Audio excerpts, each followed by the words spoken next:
What's up, everybody? Thank you so much for tuning in to Rag House Radio, created to empower and promote girls and women in music, sports, and entertainment. We are here at Sunset Gower Studios in Hollywood with UBN Radio and TV and also Authentic Culture Network. I'm your host, April Duran, and I still, I keep getting the chill, the goosebumps. I don't fake it. I don't try to be cool because I have one of my heroes right here sitting next to me. I could pee my pants. Ladies and gentlemen, without any further ado, L7 Donita Sparks. Here I am. I'll applaud myself. You make it sound more lively. There it is. Yeah, there it is. Thank you so much, Donita, for being you. All right. Well, yes, it's hard sometimes. I just have to tell you, as I was kind of mentioning on our walking in here into the studio, 44 years old, at 16 and 17, L7, you guys were my heroes. You guys basically showed everybody, not just girls, but you guys showed what you guys could do, what women could do. I know the whole the focus on women, whatever, but you made me not afraid of a lot of things. Just as a band. I mean, so yeah. Well, it was good. You said you grew up in the Inland Empire, and I'm still there. You're still there? Okay. Yeah. No, just kidding. No, I'm totally kidding. No, but it's cool because we did get into places eventually, like MTV and on K-Rock and stuff like that. So we were super happy that we were sort of able to infiltrate the masses. Oh, yeah. To a certain degree. You know what I mean? So a huge degree. Inland Empire, it's not the sexy part, of Southern California. We're 30 miles east of, all the glam and glitter. Mm-hmm. But we have a pretty prevalent, there's a lot of music out there. There's the Glass House in Pomona, and then Riverside's pretty big. Mm-hmm. So we would drive out to LA to see shows. But you guys just, if I wasn't in a thrift store, I was listening to you guys, on my tape, in my car, in my Blazer. I mean, thank you again so much, Donita, for being who you are. And well, it's been our pleasure to have influenced some people, and it's been an incredible ride. And the reunion, we just reunited, and that's been incredible too. So it's all good. It's all good. I know we have a limited time because I know you're very busy. So I just wanted to jump in. I saw your doc. Your Pretend We're Dead. Look at, I'm stuttering. Pretend We're Dead doc. And it is just so cool. You guys have to jump on and see this. It's only on YouTube, right? Is it, or can you? It's on iTunes. It's everywhere. Everywhere now. It's everywhere. I am Amazon, iTunes. Where else? It'll be on Hulu soon, etc. Perfect. Jump on and purchase. You have to see Pretend We're Dead, the L7 doc. Please. I saw that, and I just wanted to say, because working in the radio and the music industry, a lot of people, even musicians, don't know all the stuff bands go through just to, climb from the top, literally. Mm-hmm. And so, showing you sleeping on the floor at friends' houses, while you're traveling and, en route. And, just people not paying you, promoters not paying you, but then all the fun.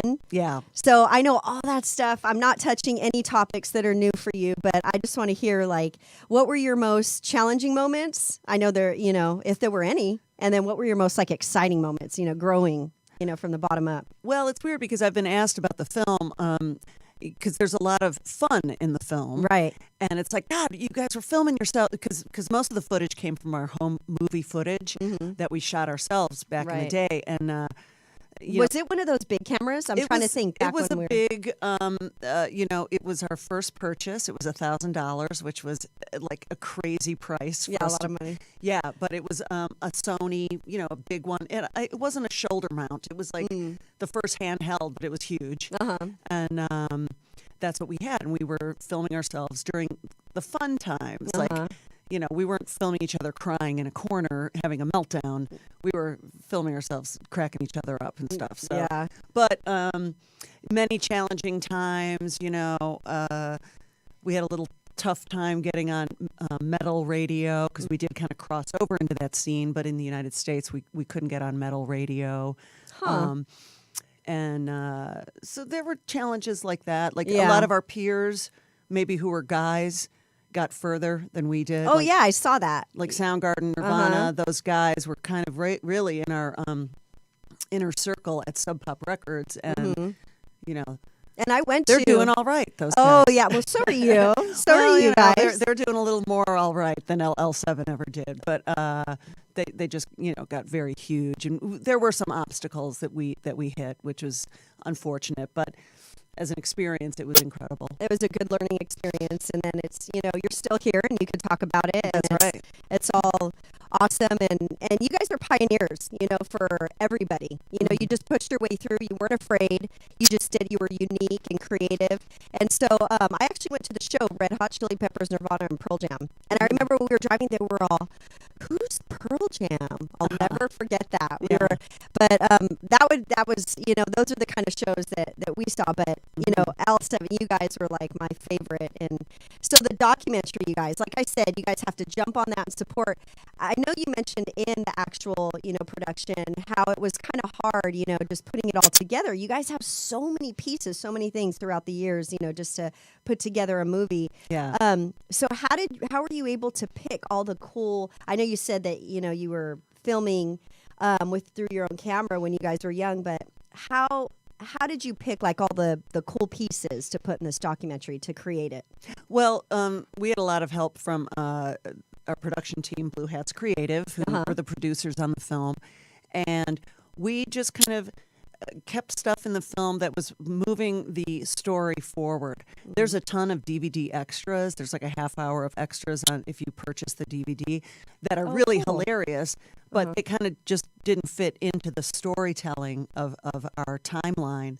And so we were just trying to keep stuff that was keeping our essence, but also kind of moving the story forward, because we had a long career. It was from 85 to 2000. That's a lot. That's huge to fit into an hour and a half. And we were very dead set on keeping it like around 90 minutes. We didn't want a really long doc because those just get so boring, in my opinion. Like, people need editors, and it's like you've got to cut it down, even if there might be a scene that you love, but it's just got to go because it's just making the piece too long. So that helps, because I know we were just talking about I have a short attention span, so that your doc was just perfect. It just kept me going. I was just like, are you kidding me? You guys really went through that? Her ear almost fell off. Like, what the heck is going? Yeah. No, it's got a good ebb and flow. Like, there's some funny stuff, and then there's some really kind of depressing stuff, and then some, a lot of stuff people didn't know. Like, we started Rock for Choice. You just mentioned those bands, Chili Peppers and Pearl Jam, and, they all played Rock for Choice shows. So it's kind of an interesting ride of our experience through the 90s. And I think that we did do some stuff that other bands weren't doing. Like, we started a political organization. It's like, awesome. You know what I mean? So there are some things that, other than music, that we're really proud of in our career. You just as a person, who you are, how you're built. It just flowed through. You were tapping into all these things that girls and women and people now, not just women, are tapping into now. But you were way ahead of your time. You were way ahead of the, all the movements and stuff. So. Well, we always were. We were kind of the underdogs in rock, sort of, and we've always, I think a lot of underdogs in general relate to us, whether they be, anybody who's kind of marginalized, anybody has always felt, I think, some strength from us, which is really great because we feel strength from them too. And it's, so we've always had a lot of gay fans. We've always had a lot of female fans. And strangely, we've always had a lot of guy fans. Strangely, we have more guy fans on our Facebook page than gals, which is really wild. They just really dig the rock, So it's like, it's cool. Yeah, that's super cool. Though, that kind of bums me out because I want those girls. I mean, it's all good all around. Fantastic. It's all good, but I want those girls and women to just really dig in and just not feel afraid to just do your thing. Yeah, I think a lot of our fans do their own thing and have expressed that on our Facebook page a lot, which is fantastic. So that's good. But it is cool how we were from the underground, from the punk scene, from the art punk scene, and we ended up crossing over into metal magazines and alternative Congratulations. rock magazine. I mean, it's cool. Like that is really it's- freaking cool. Yeah, that's like really the crossover thing is I've always been really fascinated by that. That's huge. Bands who are able to do that. You Well, know? yeah, because you guys, I mean, like you had described in the doc, that it's just, I don't want to say too much because I want you guys to tune in and purchase it and see it yourself. But how you said, they labeled you this certain thing, but then you guys did, you crossed over into all these other genres and just, and I could see that because you guys were hardcore and just funny and just, you guys played good and your shows were just off the hook, whether it was clothes flying off or, body parts getting hit by, the ear thing. Yeah. But so you guys, in 2015, you had a reunion tour. Yes, we did. Yeah. And that was very fueled by the fans, by the way. Like, we didn't really know that we had still had such an enthusiastic audience out there. And that was really realized through the Facebook page that I started. And good old social media, man. Good old social media. And all of a sudden it was like, wow, you guys, I think that there's like a demand for us. Of course there is. Yeah. So we kind of got it together and made it happen, and I think it's made a lot of people really happy because now people are bringing their daughters and their sons, and it sounds really corny, but like the fat middle-aged people are like in the back of the venue, and the young ones are all up front, but like the middle-aged ones are kind of catching the stage divers and pushing them back. Because they remember. They remember, and they're thick. They are thick humans now, so they can catch those little ones. You know? So they can take care. Yeah, it's been really, really fun. That's so cool. So let's talk about. You guys have a couple up and coming shows. You have one in November, correct? Do we? We have a South American tour. When is that? Okay. We're playing Mexico City. Whoa. We're playing Mexico City and South America, but that's not until 2018. Okay. I think live-wise we're wrapped up for this year. Okay. Because we're working on new material, so we're kind of. Oh, cool! And my friend's playing tonight, Monique from Safe Ferris. Oh, so, yeah. I know Monique. Yeah. Do you know that we were in a sewing class together? I so believe it. Oh, my God. We were in a sewing class together. When L7 broke up, I was like, okay, I'm kind of depressed. Like, what do I do to fill my time? Like, I want to, and I signed up for this sewing class at Los Angeles City College. Awesome. And Monique from Safe Ferris was in my class. It was like, what are you doing here? She's like, my band broke up too. So it's like, we went to sewing. That It's is like, so cool and it's random. hilarious. It's just like, oh, it's so random. It's like, wow. I knew about the Amoeba show. Wait, and then next year, are you guys going to do the show? Is it for John Waters? Yes, we are. We're playing his birthday party. Oh, yes. Yes, that's in Detroit, and that should be fun. And they're going to screen Serial Mom, which is a film that we were in. It's a John Waters film. And then he's going to do some kind of a Q&A lecture thing, and then we're going to play The Rock. So that should be a fun night. Well, my birthday is April 25th, so I just might purchase for my birthday a plane ticket and a ticket to go see you guys. There you go. That would be fun because John Waters is amazing. Who doesn't love John Waters? Yeah, I mean, exactly. he's the king. So I want to know more about your shows coming up in Mexico City. Yeah. And do you know any more? Can you share any more information? Well, it's called Heaven and Hell Fest.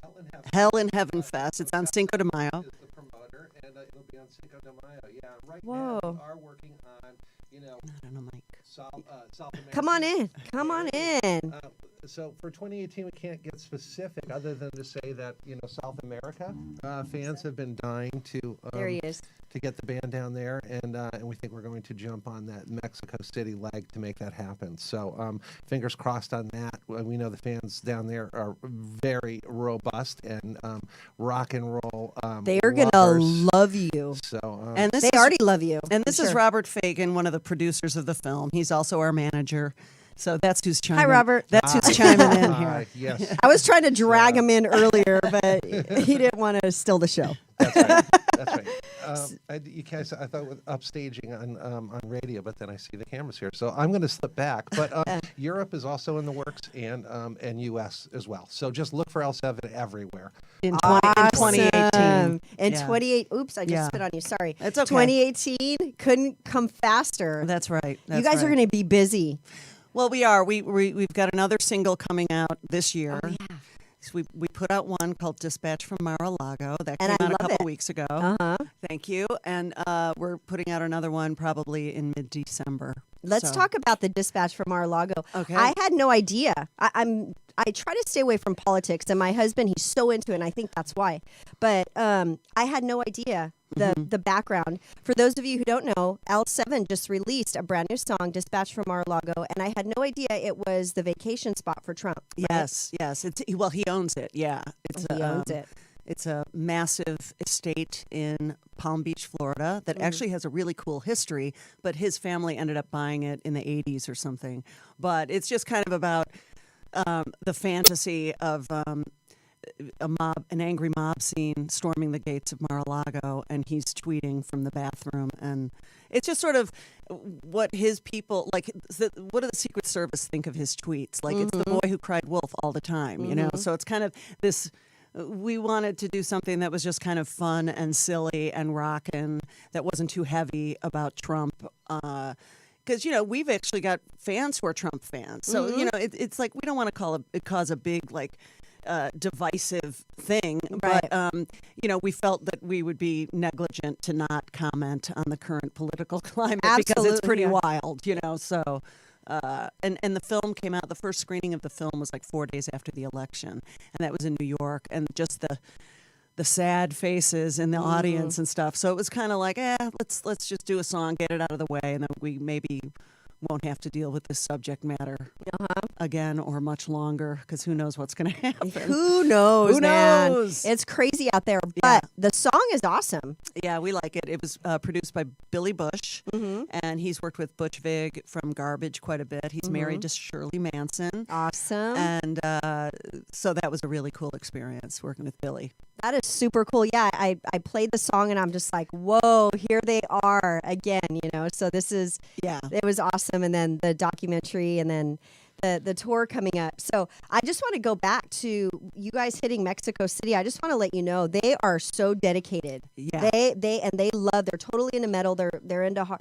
You are going to have so much fun there. I think we are. I think it's going to be insane. It is. So, and sorry to mention our Facebook page again, but it's you can see the statistics on your Facebook page of where your fans are coming from, and they're like crazy for us in all the Latin American countries and Mexico. It's like, wow, like, let's go. Yeah. Oh, God. They're going to. Let's go. I hope somebody's there filming it the whole time. They will be. Yeah. To get some, so we could see the inner scoop, the inside scoop stuff. Yeah.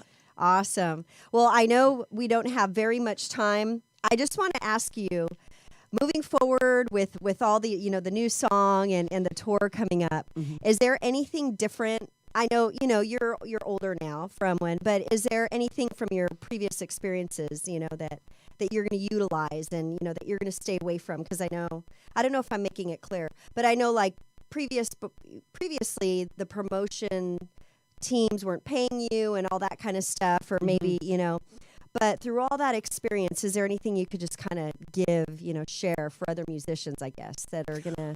Well, for the band, I think...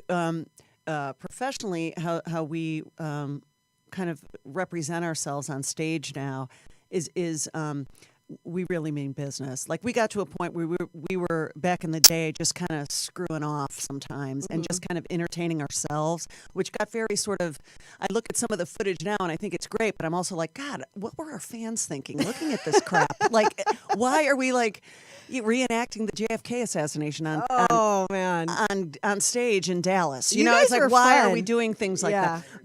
But so now we're just really concentrated on doing like a badass, serious as hell rock show, which is really fun. And there's still some joking around in there, but it's like we mean business when we're up there. So that's really cool.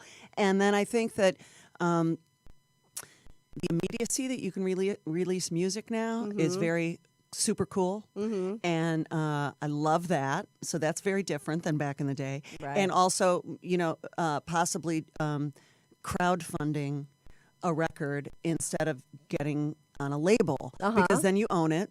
Right. And so there's just different ways to do things now, more liberating things to do things. And because we already have this big fan base, we're already separated from the clutter that some new bands have to go through on the social platforms. Right. All that hardcore, just every day, every second. Every second Yeah. doing it. It's just like, but we already have our people. And we're building on that, but we've got a fantastic fan base. So, we feel a little bit like we've got some wiggle room on how we want to proceed. Awesome. And it's That's liberating. really cool. Yeah.